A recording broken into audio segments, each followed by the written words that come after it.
Verehrte Genossinnen und Genossen, es ist mir eine große Freude, heute zu Ihnen sprechen zu können.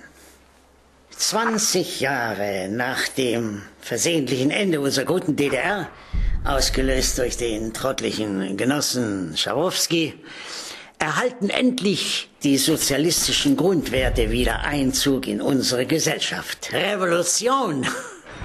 Mit Hilfe des modernen weltweiten Internets ist es uns gelungen, Einkaufsgenossenschaften zu gründen. Ähnlich den landwirtschaftlichen Produktionsgenossenschaften in unserer guten DDR dienen diese dem Wohle der Genossinnen und Genossen. Ich fordere Sie auf, überzeugen Sie sich selbst von der Qualität dieser Neuheit.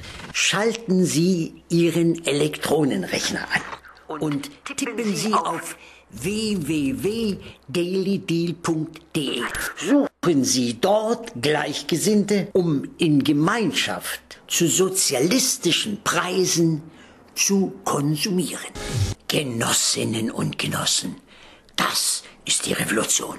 Seid bereit, immer bereit für Frieden, gute Preise und Freundschaft. Daily Deal. Und die Stadt gehört dir.